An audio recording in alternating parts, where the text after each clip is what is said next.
gritando: Santo, Santo, Santo, Santo é o Senhor dos Exércitos. A festa unificada da área 5 está ficando cheia da glória dele aqui nesta noite. E onde houver um crente sensível a esta voz, vai ser cheio, cheio, cheio aqui nesta noite.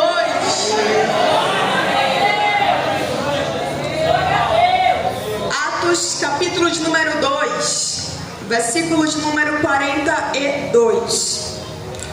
E perseveravam na doutrina dos apóstolos, e na comunhão, e no partir do pão, e nas orações. Somente até aqui.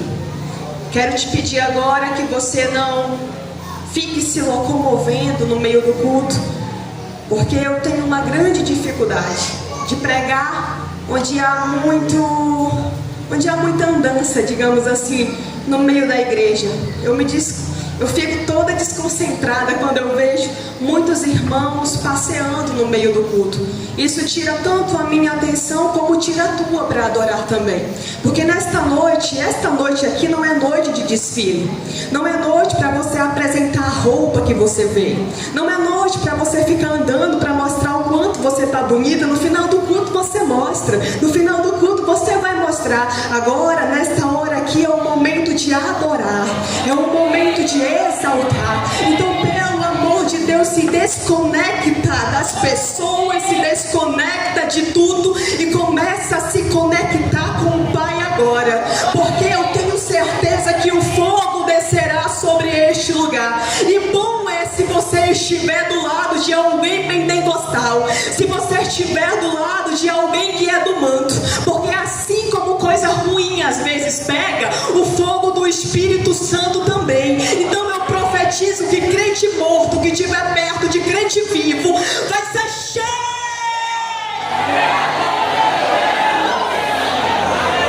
aqui nesta noite. Curve sua cabeça, eu vou só orar porque é um costume meu. Senhor meu Deus maravilhoso, Pai, eterno e grandioso Deus, eu entro aqui na tua presença agora, meu Pai, para te reconhecer, para reconhecer para ti que eu não sou nada, eu não passo de pó, meu Deus, e que de mim mesmo nada pode sair se não for a tua presença na minha vida. Então eu te peço, meu Deus, agora, ó Deus, que eu possa diminuir, que eu possa desaparecer, mas que conforme tudo isto aconteça, eu te peço, cresça.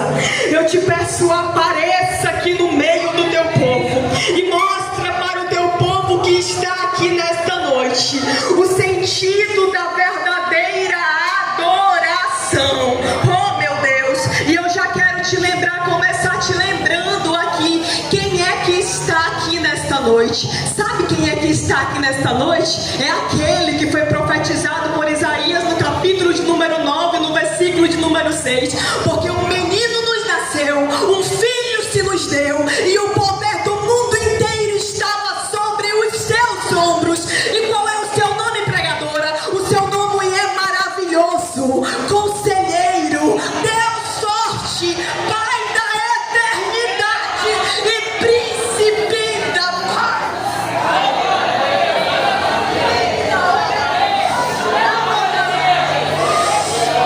Que o Senhor nos ajude aqui nesta noite para transmitir a mensagem dele para cada coração.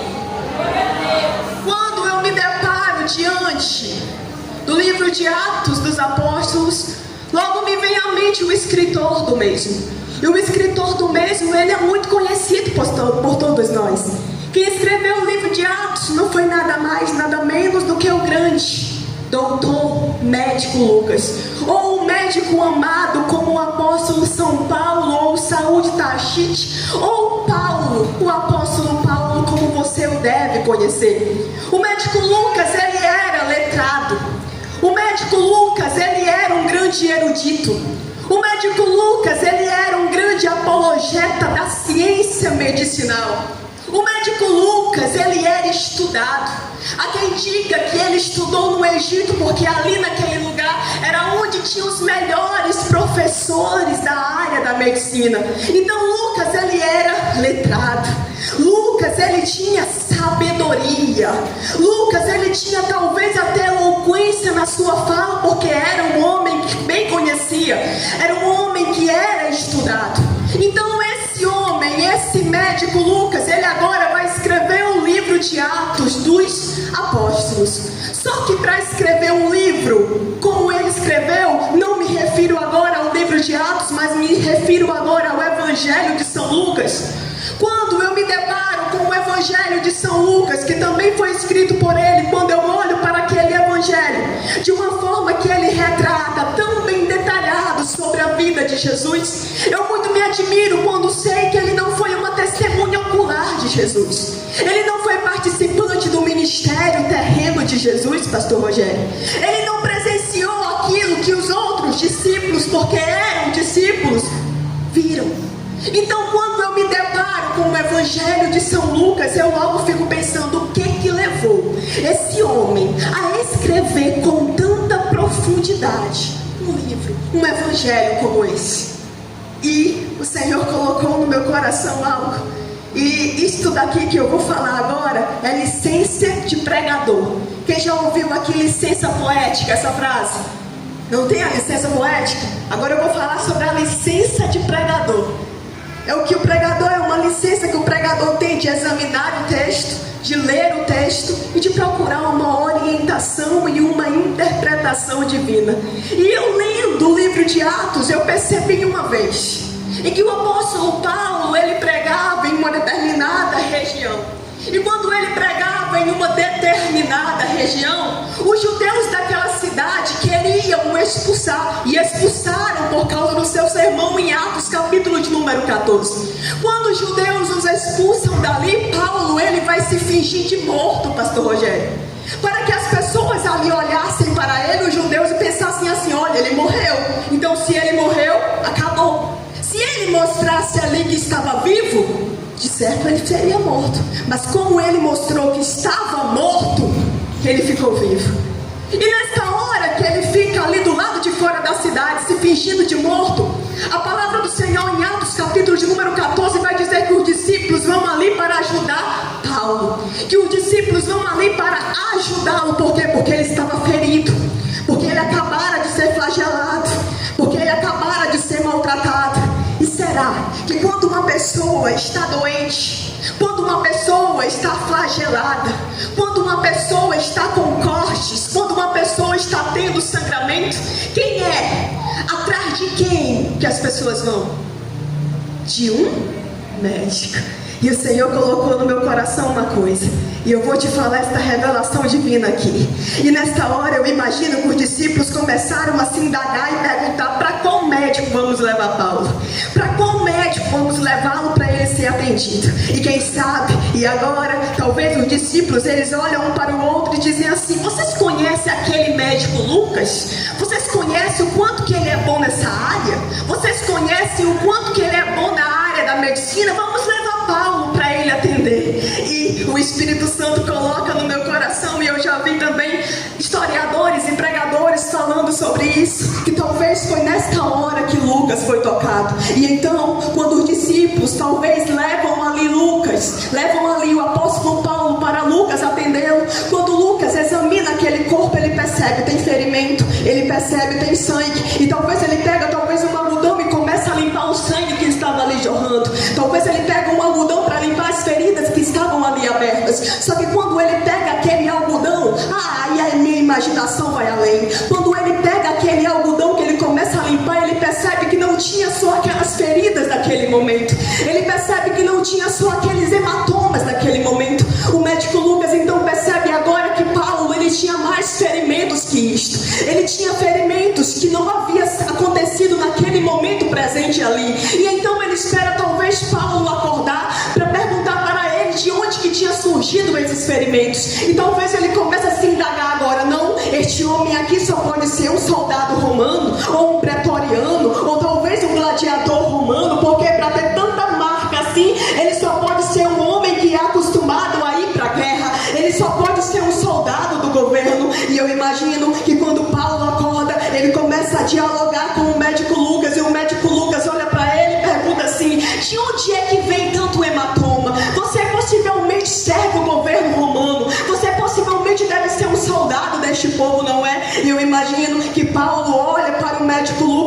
assim: não, não, não, eu até sirvo um general, eu até sirvo um Senhor, eu até sirvo um Deus, eu até sirvo um exército. Só que o Deus que eu sirvo, o exército que eu sirvo, ele não é terreno, ele é celeste. Sabe qual é o exército? Sabe qual é o Deus que eu sirvo, médico? O Deus que eu sirvo é aquele que foi encarnado em Jesus Cristo, que morreu na cruz do Calvário, mas ao terceiro dia ressuscitou. E é por ele que eu sofro, é por ele que eu sou flagelado, é por ele que eu sofro perseguição, porque para mim o viver é Cristo e o morrer é lucro. Mas como que pode isto? Como que pode isto? E eu imagino que nesta hora Paulo ele começa a pregar para o médico Lucas. E ele começa a falar assim: você é uma apologeta da ciência, você é um homem letrado, você realmente só acredita naquilo que está diante dos teus olhos, ou naquilo que a ciência talvez consegue mostrar. Eu quero te fazer um convite. Aceita ir comigo para uma das minhas pregações. E se acontecer o sobrenatural naquele lugar, tu vai ver que o Deus que eu sirvo, ele é real. Eu imagino que nesta hora Lucas, talvez ele fica pensando, mas eu acredito que ele aceita.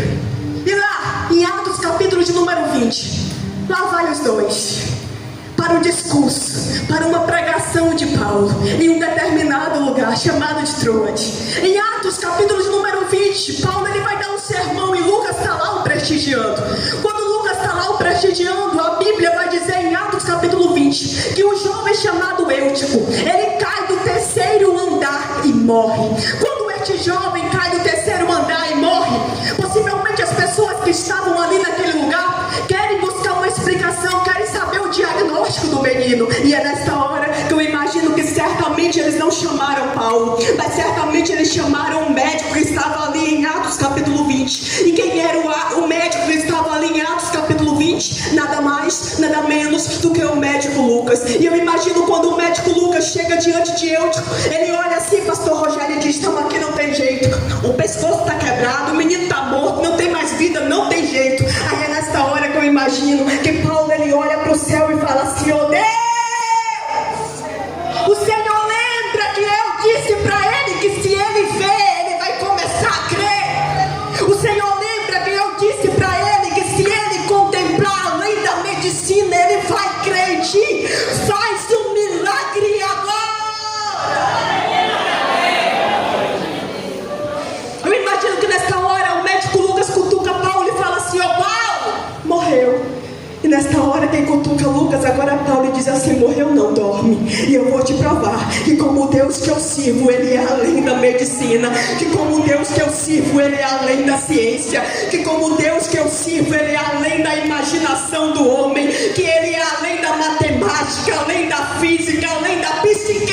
O Deus que eu sirvo, ele é grande e ele não está morto, ele apenas dorme. E a palavra do Senhor vai dizer em Atos capítulo de número 20, que o jovem Eutico, que acabara de receber o diagnóstico de morte, ele agora ressuscita. E eu acredito que é nessa hora que o médico Lucas consegue contemplar uma coisa: o Deus que Paulo prega, ele é poderoso, o Deus que Paulo prega, ele é grande. Eu até estudei no Egito sobre medicina, eu até estudei no Egito sobre ciência, agora eu nunca estudei em lugar nenhum sobre um Deus que faz além da medicina, sobre um Deus que cura sim, sobre um Deus que traz vida sobre aquilo que está morto. E é sobre esse Jesus que eu quero pregar. Lembra que eu disse que a licença de pregador, não lembra?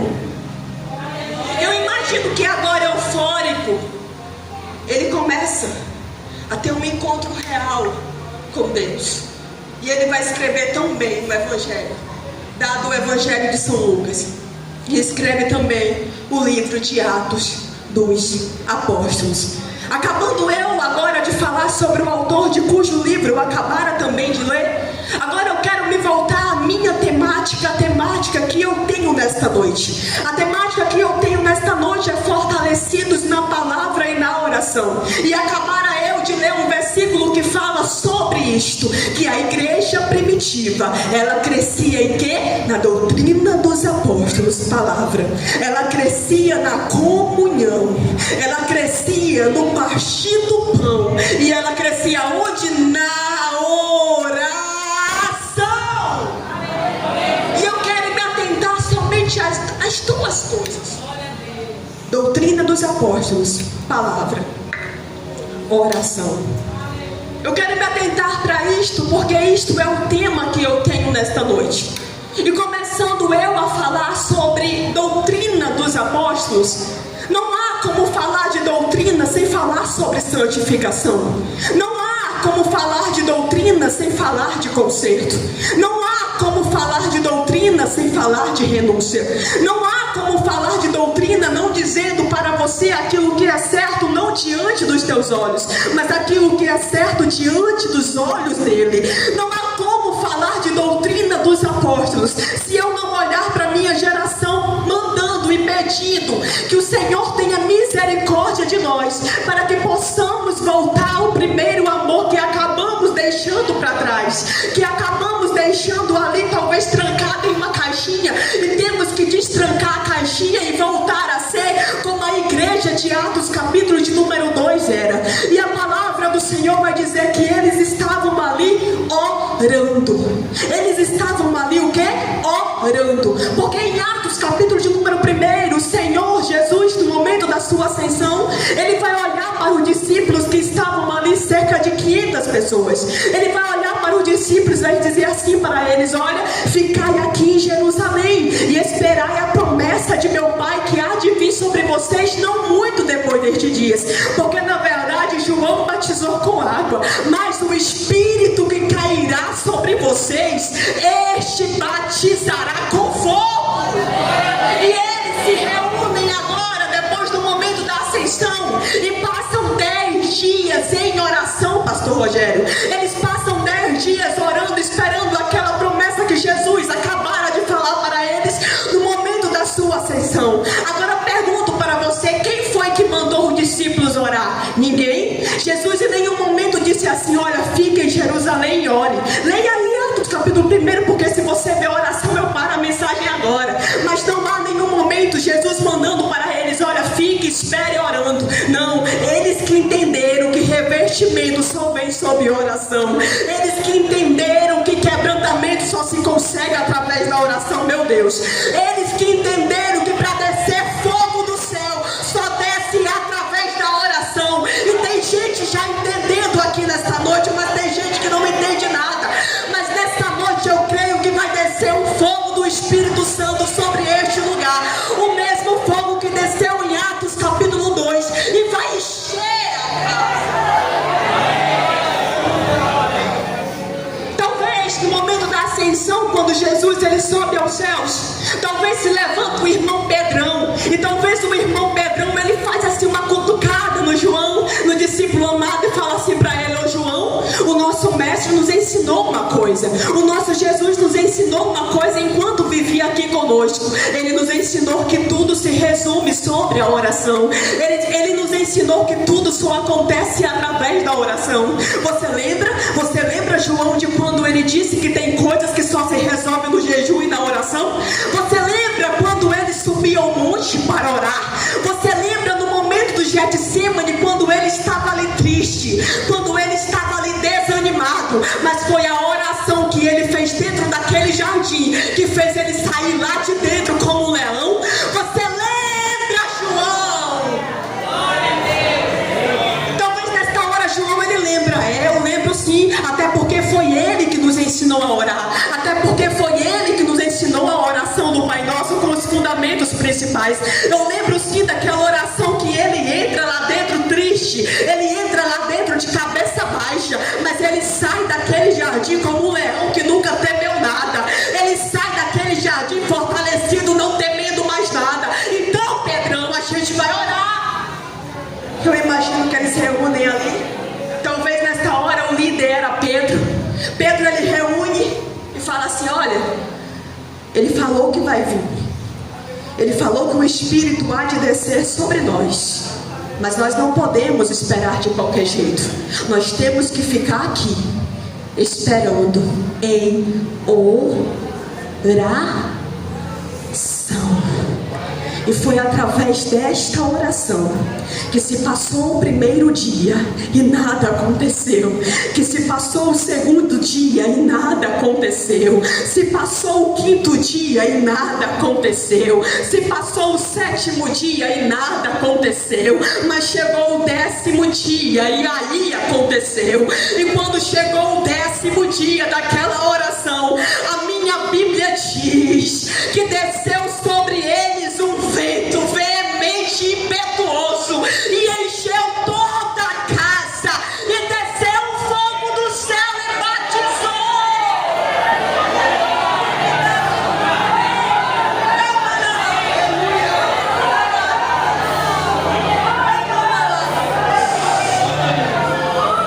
E quando aquele fogo desce sobre os 120 que estavam ali reunidos, eles não cruzaram a perninha e ficaram só olhando pro fogo, não. Quando o fogo desceu sobre aqueles 120, eles não ficaram com cara de limão azedo, não. Quando o fogo desceu sobre aqueles 120, eles não ficaram olhando assim um pro outro, não. Quando o fogo desceu sobre aqueles 120, talvez eles deram um pulo da cadeira que ele estava sentado e começaram a falar, começaram a gritar, e a minha Bíblia diz que todos foram cheios do Espírito Santo. E neste momento o que acontece? O povo que estava olhando ali, vendo aquele negócio estranho que acabara de acontecer, ninguém é acostumado com isso, eles começam a dizer: não, esses homens só podem estar bêbados. Isso só pode ter sido vinho em excesso. O que está acontecendo? Eles estão falando em outras línguas, eles estão falando em outros idiomas. Isso daqui não está certo. Isso daqui só pode ter sido por causa do vinho em excesso. E de repente naquele meio ali, quem se levanta é mais uma vez o irmão Pedrão. E quando o irmão Pedrão ele se levanta, ele fala assim: epa, isto daqui não é vinho em excesso, isto daqui não é bebida em excesso, isto daqui é o que foi profetizado pelo profeta Joel, que eis que nos últimos dias derramarei do meu espírito sobre toda a carne, e os vossos jovens profetizarão, os vossos filhos terão visões, e os vossos velhos sonharão sonhos. E Pedro estava tão cheio, mas tão cheio, que ele começou a pregar, falar sobre aquele Jesus que havia morrido e ressuscitado. E a minha Bíblia diz que naquela pregação, no dia de Pentecostes de Pedro, se salvou ali cerca de 3.000 almas. Por quê? Porque a pregação tinha um espírito, porque a pregação tinha presença. E esses que foram salvos, e os que já eram participantes desta nova religião, a minha Bíblia vai dizer, em Atos capítulo de número 2, versículo de número 42, que eles perseveravam na doutrina dos apóstolos, na comunhão, no partir do pão e nas orações. E eu quero começar falando do último, depois eu falo do primeiro. A oração. A oração é algo essencial em nosso meio, mas também é algo que temos perdido.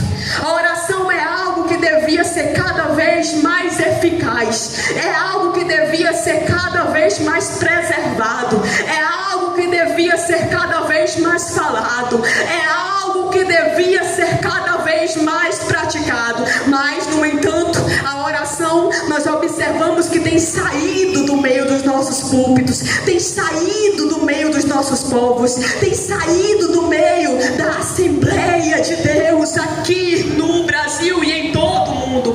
As pessoas já não sentem mais esse desejo de orar, e a oração nunca foi sobre o desejo que eu tenho. A oração sempre foi pela precisão que eu tenho de falar com o meu Pai. A oração nunca foi sobre você esperar sentado ou você esperar deitado. Jesus, ele vinha falar no teu coração dizendo assim: meu filho, ora. Não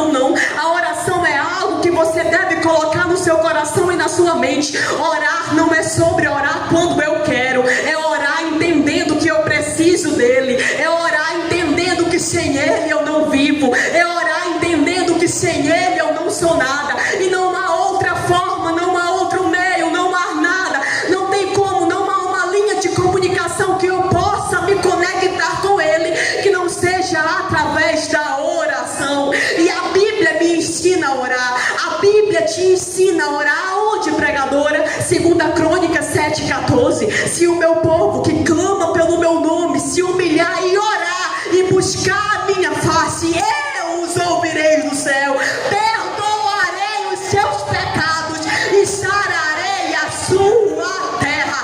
Aonde mais, pregadora? Mateus 21, versículo de número 22. Porque tudo que tu pedires com fé, crendo, você vai receber.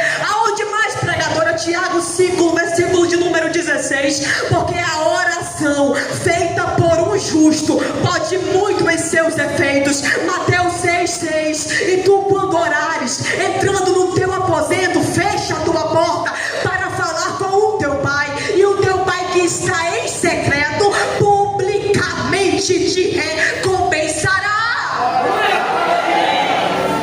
Eu não estou falando aqui de doutrina de homens, eu não estou falando aqui de doutrina que eu criei na minha cabeça, eu não estou falando aqui de um evangelho banalizado, eu não estou falando aqui de um evangelho que não tem veracidade. Sobre o que eu falo aqui nesta noite é sobre o que está escrito aqui nesta palavra, e esta palavra é verdadeira, esta palavra tem veracidade, e esta palavra me ensina e te ensina a orar. Hoje eu vim com vontade de pregar. A oração, eu acredito que nós, e olha que eu sou dessa geração, mas eu acredito que nós somos participantes, nós presenciamos, os mais velhos e os mais novos ouvem falar, que nós passamos por um estágio de 3 gerações. Teve a primeira geração. Que geração é essa? A que começou em Atos capítulo de número 2. Essa geração que começa em Atos capítulo de número 2 era uma geração fervorosa. Era uma geração que entendia que sob oração há vitória.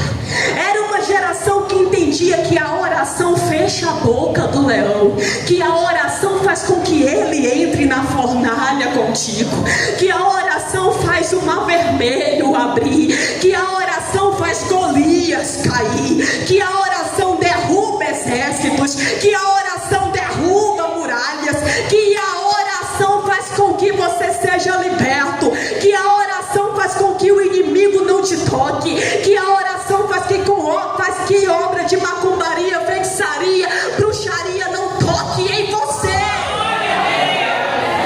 A primeira geração entendia isto, e eles oravam basicamente toda hora. Quando eles iam sair, oravam. Se eles fossem comer, não comia sem antes orar. Não, a gente vai fazer uma viagem. Já orou? Vai dormir? Já orou? Tem comida na mesa? Já fez o culto doméstico? Tem ajuda na mesa? Já agradeceu? O filho nasceu? Já consagrou? A filha fez 15 anos? Cadê o culto de ação de graça? Eu consegui engravidar? Cadê o culto de ação de graça? O meu filho voltou, o meu marido voltou, cadê o culto de ação de graças? Cadê o reconhecimento? Já orou agradecendo? Era uma geração que entendia, que colocava Deus como prioridade. Era uma geração que colocava Deus no centro. Era uma geração que entendia que sem Deus não dá. Só que essa geração se passou. Aí veio uma outra geração, a segunda. E a segunda geração priorizava Jesus, mas não tanto mais. Na segunda geração tem comida na mesa, eu esqueci de orar. Na segunda geração tem a janta, eita, eu esqueci de agradecer. Na segunda geração a filha fez 15 anos, eita, eu marquei a festa, mas esqueci de chamar o pastor para fazer o culto. Eu vou viajar, nossa, eu esqueci de orar, mas eu vou parar o carro e vou orar aqui. deixaram de colocar Deus como prioridade, como fazia a primeira. Mas aí veio a terceira geração, e essa é terrível. Essa é terrível. Essa é a minha. Essa é terrível. Chegou a comida, diferentemente da segunda, ela nem lembra mais de orar. Chegou o momento da janta, nem lembra mais de agradecer. O marido voltou, ele voltou porque talvez ele ouviu uma palavra, não sei para que orar, já voltou mesmo. Chegou o aniversário de 15 anos da filha, já convidei os convidados, tem um bolo lindíssimo, tem uma festa de galha, esse negócio de pastor prestar um culto lá, vai ficar meio breguinho, não dá certo não.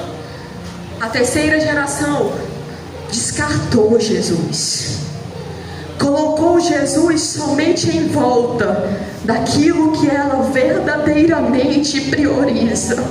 E nesta noite nós precisamos entender que Jesus, ele não pode ficar em volta. Jesus, ele precisa ficar no centro. Nós precisamos entender que Jesus, ele não pode ter o segundo lugar. Nós precisamos entender que Jesus precisa ter o primeiro.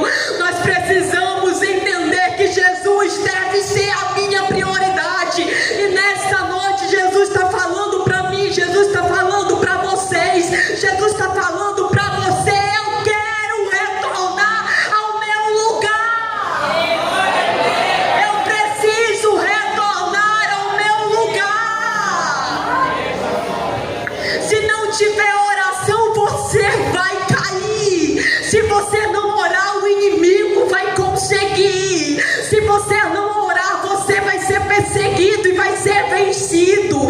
Se você não orar, não tem como vencer a tribulação. Meu irmão, coloca uma coisa na tua cabeça: só tem como ter fortalecimento se tiver primeiro o joelho dobrado no chão.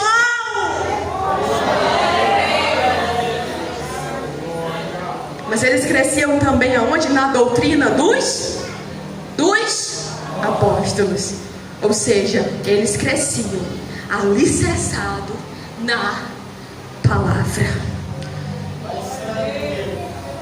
Subir em um púlpito e pregar o que você gosta de ouvir é fácil. Subir em um púlpito e preencher o teu ego é fácil demais. Subir em um púlpito e dizer assim: olha, Jesus está liberando chave aqui agora. Olha, Jesus está te curando aqui agora. Olha, Jesus vai te dar aquela mansão que você pede. O carro do ano está chegando agora. É fácil. Mas não era isso que os apóstolos pregavam. Sabe o que era que os apóstolos pregavam? Crer naquele Jesus que foi morto, mas ao terceiro dia ele ressuscitou. E se você crer e deixar este mundo corrompido, você será salvo. A usurpação da mensagem globalizada somente em coisas terrestres tem penetrado em nossos púlpitos. Pregadores que preenchem somente ego de irmãos, pregadores que preenchem somente ego para que quando ele saia dali, ele possa retornar com 100% de certeza novamente, para que as pessoas que foram ouvintes daquele sermão possam se agradar daquele pregador e dizer assim: no dia dele eu vou porque eu gostei, porque ele é profeta, ele libera a chave, ele libera a casa, ele libera carro, ele libera profecia aqui, ele libera profecia ali, mas ele não libera a palavra. E é a palavra que muda, é a palavra que transforma, é a palavra que liberta, é a palavra que te salva.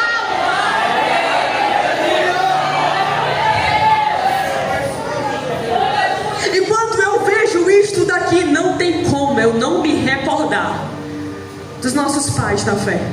Quando eu leio isto daqui, não tem como eu não me recordar dos nossos pais. E os nossos pais que foram mortos, eles não foram mortos porque preenchiam egos dos irmãos. Eles não foram mortos porque chegavam diante de imperadores e diziam assim: eu nego aquele Jesus. Eles não foram mortos por usurpar a mensagem. Sabe por que eles foram mortos? Por pregar um verdadeiro evangelho, por pregar um evangelho que tinha verdadeira veracidade, por pregar um evangelho que era convicto com a Bíblia Sagrada, por pregar aquele evangelho que Jesus havia ensinado. Porque eu nunca vi um homem para exortar mais, para confrontar mais pecado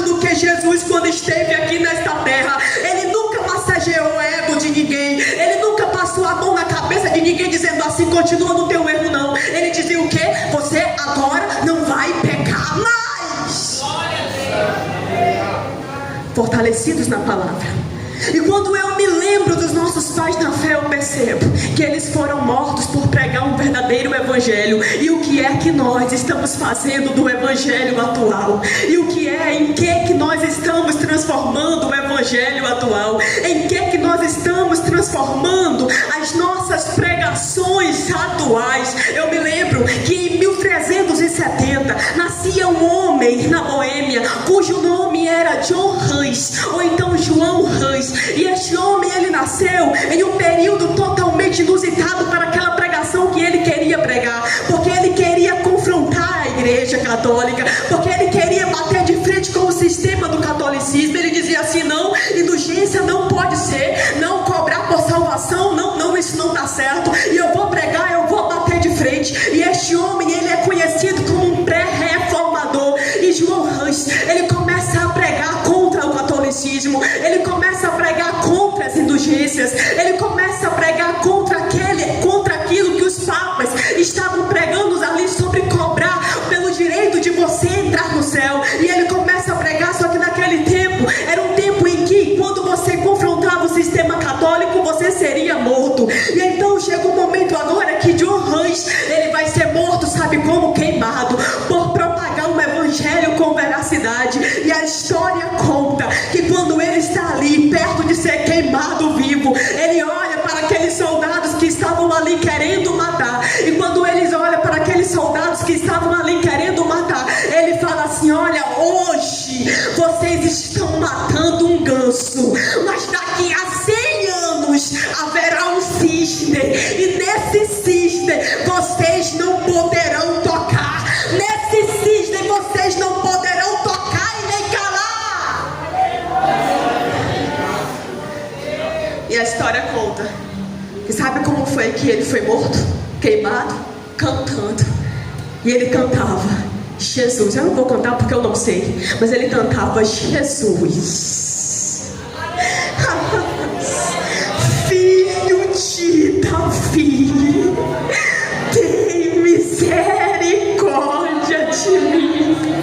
Jesus, filho de Davi, tem misericórdia de mim. Eu me lembro de Policarpo, quando ele foi ser queimado em praça pública também. Ele fala assim, ele olha para os soldados e fala assim: eu sirvo a Jesus há 86 anos e ele nunca me fez mal, por que eu negaria agora? Eu me lembro de Inácio de Antioquia falando assim: olha, igreja, não vem tentar me buscar não, porque as feras no Coliseu Romano hão de me devorar, para que eu possa ser apresentado como pão vivo diante do meu Deus. Eu me lembro de Martinho Lutero, quando ele estava ali sendo monge da igreja católica, ele presenciava tudo aquilo que os papas estavam pregando, e ele não entendia aquilo, e ele entendia somente que não tinha mais salvação, e ele se martirizava, ele se batia, porque ele dizia assim: não,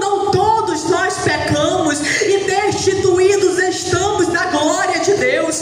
Até que um dia ele folheando a Bíblia, ele começou a ler, e ele achou um versículo que dizia assim: somos justificados pela fé. Somos justificados pela fé. E naquele dia em diante, ele montou 95 teses e começou a pregar na porta da igreja de Wittenberg. E aquelas 95 teses ganharam tanta veracidade que ele foi o primeiro protestante que nós temos no século XV. No século XVI nós observamos João Calvino. Então a igreja foi só crescendo, alicerçada nisso: oração e palavra, palavra e oração, oração e palavra, palavra e oração, oração e palavra, palavra e oração. E então, quando chega o ano de 1906, agora vai acontecer o maior avivamento de todos os tempos, o avivamento da Rua Azusa, liderado por William Seymour. Ele começa a pregar ali em Los Angeles, Califórnia, na Rua Azusa, num prédio cujo número era 312. Ele começa a pregar ali naquele lugar, e o fogo do Espírito Santo, depois de 30 dias, desceu sobre aquele lugar.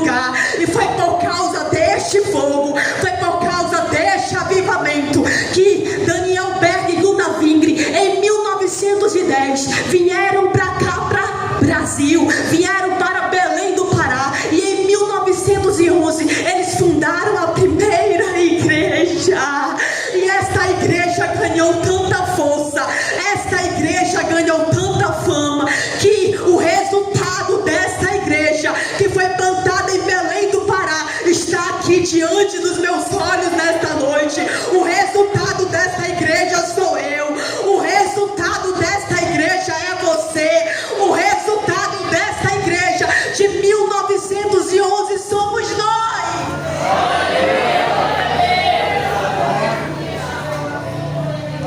Já vou encerrar. Não podemos perder a essência, meus irmãos.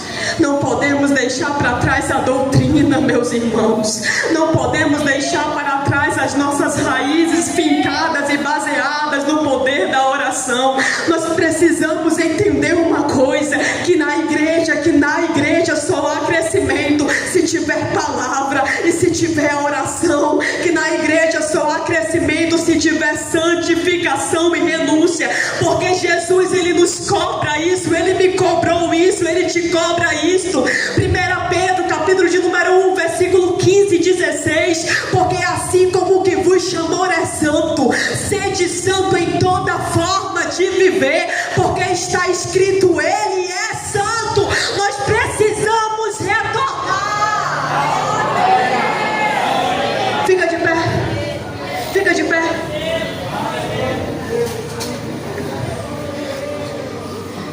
Eu sempre gosto de lembrar aquilo que eu ouvi um pastor falar.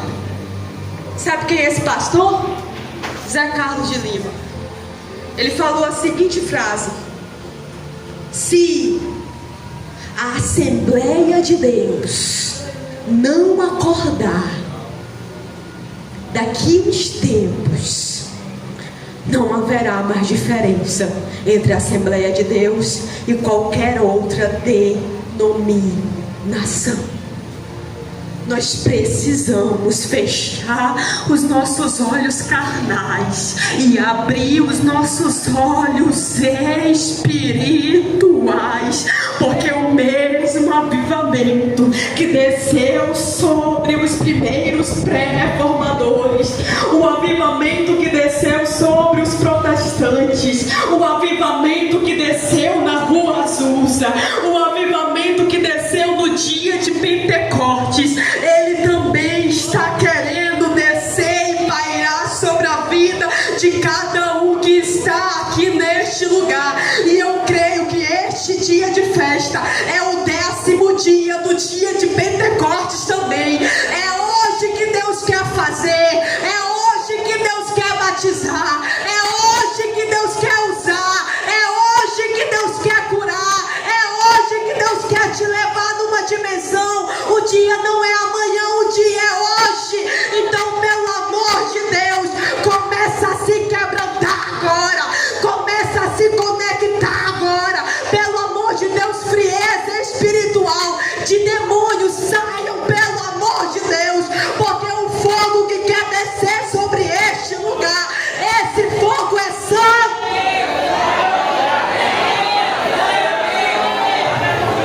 E eu vou falar e você vai pegar. Porque nos últimos dias Ele vai derramar, e Ele está derramando do Espírito dele aonde? Sobre toda a carne. E quem quer vai falar em visões, quem quer vai ver visões, quem quer agora vai profetizar, quem quiser agora terá sonhos, porque há um Espírito descendo sobre este lugar, e este Espírito gera inquietação santa em você. Este Espírito, ele começa a gerar uma inquietação santa. Não tem como sentir este Espírito e ficar parado. Não tem como sentir esse Espírito e ficar me olhando com uma cara de limão azedo. Não tem como sentir este Espírito e não falar nada. Então, pelo amor de Deus, nesta noite, reage.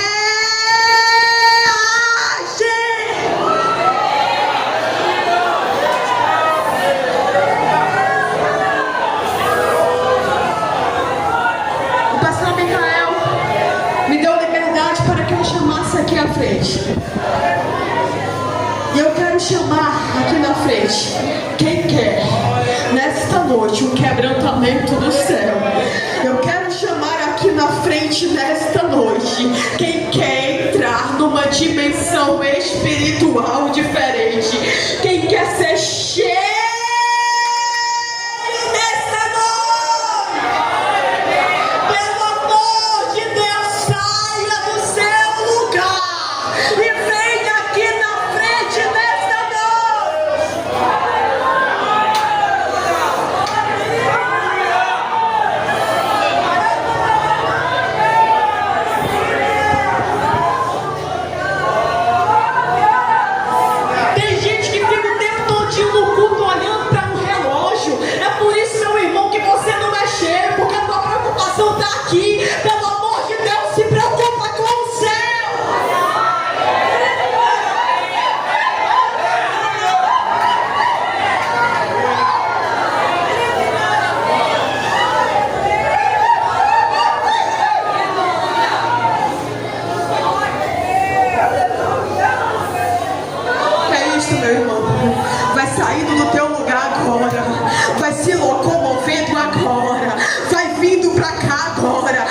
o Espírito que desceu no dia de Pentecostes. Ele está descendo na casa. Ele está descendo na casa.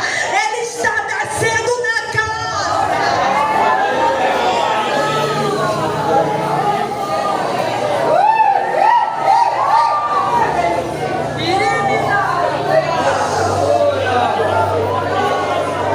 Tem alguém que vai me ajudar no louvor, não tem?